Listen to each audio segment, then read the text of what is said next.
ஆட்சி காலத்தில் தான் மக்கள் நல திட்டங்களை செஞ்சிருக்கிறோம்.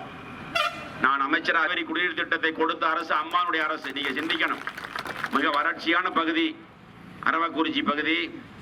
ஒரு பகுதியில் காவேரி ஆறு இருந்தாலும் மற்ற பகுதி பூராமே குடிநீர் பிரச்சனை இருந்தது.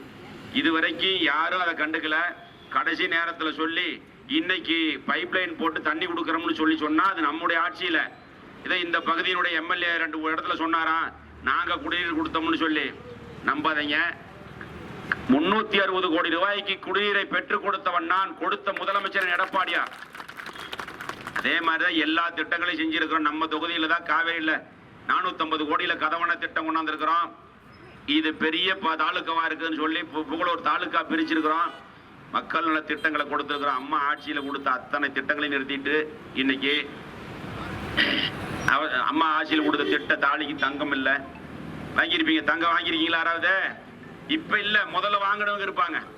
50,000 ரூபாய் பணம் கொடுத்தோம், ஆடு கொடுத்தோம், மாடு கொடுத்த எடப்பாடியார் கோழி குஞ்சு கொடுத்தாரு, ஆட்டுக்கூட்டாய் மாட்டுக்கூட்டாய் எல்லாம் பண்ணி கொடுத்தோம், பசுமை வீடு கொடுத்தோம், பிள்ளைங்க லேப்டாப் கொடுத்துருக்கோம். 58 லட்சம் பேருக்கு லேப்டாப் கொடுத்தோம் நம்ம ஆட்சியில. எல்லாத்தையும் நிறுத்திட்டு விடியல் தரம்னா ஸ்டாலின் தான் வாராரு, விடியல் தராருன்னா விடியல் யாருக்கு தெரியுமா? திமுக காரன் குடும்பத்துக்கு, கருணாநிதி குடும்பத்துக்கு தான், வேற யாருக்கும் விடியல் இல்ல. ஆனா இதை எல்லாத்தையும் நிறுத்திட்டு உரிமை தொகைன்னு சொல்லி பாதி பேருக்கு கொடுத்துருக்கான், 1,06,00,000 பேருக்கு. மீதி 1,4 கோடி பேர் என்னடா தகுதி இல்லைன்றான். ஆனா தேர்தல் என்ன சொல்றாங்க வாக்குறுதியில? எல்லாருக்கும் உரிமை தொகை வழங்கப்படும். ஏன் ஆட்சிக்கு வந்து 3 வருஷம் ஆயிடுச்சுங்க. ஆனா எடப்பாடியார் எல்லா மேடையிலையும் பேசினதுனாலதான் கொடுத்தாங்க, இல்லைன்னா கொடுக்க மாட்டாங்க. வந்த கேளுங்க, 5 வருஷம் ஆச்சு, ஏரியா பக்கமே வரல. இப்ப வருவாங்க. 100 நாள் வேலைக்கு போய் ஆத்தாளையில கட்டி பிடிச்சிக்கிட்டு முத்தம் கொடுத்துக்கிட்டு இருக்காங்க. புரியுதா? அதெல்லாம் நாடகம். அதெல்லாம் நாடகம். பார்த்துக்க, ஏமாந்துராத.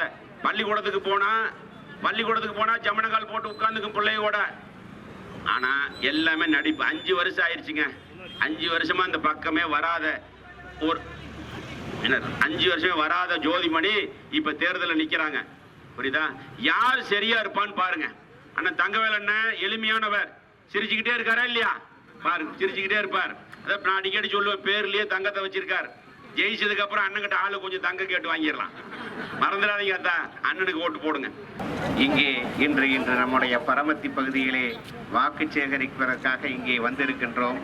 பரமத்தி ஏரியா என்பது என்னுடைய சொந்த பகுதி. இந்த மோனபாளையத்தில் பிறந்த எனக்கு பரமத்தி என்பது நம்முடைய சொந்த மண். இந்த சொந்த மண்ணிலே உள்ள நீங்கள் அத்துணை பேரும் வருகின்ற பாராளுமன்ற தேர்தலில் 19/4/2024 அன்று நடைபெறுகின்ற பாராளுமன்ற தேர்தலில் உங்களில் ஒருவனாகிய, உங்கள் உறவினனாகிய, உங்கள் சொந்தக்காரராகிய எனக்கு நீங்கள் அன்போடு ஆதரவு தர வேண்டும். வருகின்ற பாராளுமன்ற தேர்தலில் இந்த பரமத்தி பகுதியில் அதிக வாக்குகளை இரட்டை இலக்கை அளித்து எனக்கு பாராளுமன்ற உறுப்பினராகக்கூடிய தகுதியை நீங்கள் பெற்றுத்தர வேண்டும்.